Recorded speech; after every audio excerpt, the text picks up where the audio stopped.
உலகில் 1000 துறவுகள் இருந்தாலும் தாய்க்கு இணையாக இருக்க ஒரு பிள்ளை. அதுபோல உலகில் 1000 மொழிகள் இருந்தாலும் என்னை பெற்றெடுத்து வளர்த்து கொண்டிருக்கும் எனது அன்னை தமிழின் பணிக்கு இங்கு கூடியோட அவையோரு பொம்மையினே சகோதர சகோதர பொம்மையினர் பார்த்த காலை வணக்கத்தை தெரிவித்து வருகிறேன். இன்றைய அரங்கில் நான் எடுத்துக்கொண்ட தலைப்பு தமிழ் அடையாளம் கம்பெனி பங்கு.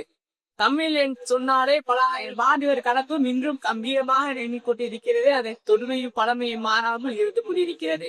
இந்த உலகில் வாழ்ந்தவர் கோடி வீழ்ந்தவர் கோடி மக்கள் மனதில் ஏற்றிருப்பது யார் நிற்கின்ற ஒரு வழியை அடையும் அறிவோம். அதுபோல சங்க காலத்துக்கு இன்றைய காலப்பறை எண்ணற்ற அறிஞர்கள் எண்ணற்ற புலவர்கள் பல நூல்களை இயற்றியுள்ளார்கள். நாங்களே கம்பெனி ஈற்றிய கம்பராமாயணம் போன்ற நூல்களை மட்டும் குறிப்பாக சொல்லிக் கொண்டிருக்கிறோம். பாரதியை பற்றி புரிகிறார்கள். தமிழால் பாரதிக்கு பெருமை, பாரதியால் தமிழுக்கு பெருமை என்ற ஒரு வகை உள்ளது. நான் கூறுவேன், தமிழால் கம்பனுக்கு பெருமை, கம்பனால் தமிழுக்கு பெருமை என்று கூறுவேன். ஏன் அவ்வாறு கூற வேண்டும்? ராமாயணம் என்கின்ற ஒரு நூலினை மறுமொழியை எடுத்துவிட்டார்கள். அப்படிப்பட்ட நூலினை கம்பர் கூறுகிறார், நான் என் தமிழ் பாவினார் எழுதுகிறேன். ஒரு அழகான கவி திறனை கொண்டு எழுதுகிறார். இங்கு அவர் கம்பனை எழுதிய எவ்வாறு இது நினைப்பான். தொல்காப்பியத்தில் ஒரு அறிவித்தது, பிற மொழி வடமொழி எழுதும் பொழுது அவன் அந்த விதியை பின்பற்றி எழுத வேண்டும் என்று. அப்படிப்பட்ட விதியை பின்பற்றி எழுதியனாலவோ என்னவோ கம்ப ராமாயணம் இருக்கின்றதோடு இன்றும் உடல் அளவில் சென்று கொண்டிருக்கிறதை அதில் ஒரு வரி இருக்கிறது, சீதையின் நடையளவும் ஸ்ரீராம தோழளவுக்கு. அவர் வடமொழியை பார்வையை கூறுகிறார். திருமணக்கு முன்பு காதல் வாழ்க்கையை பற்றி கூறவில்லை.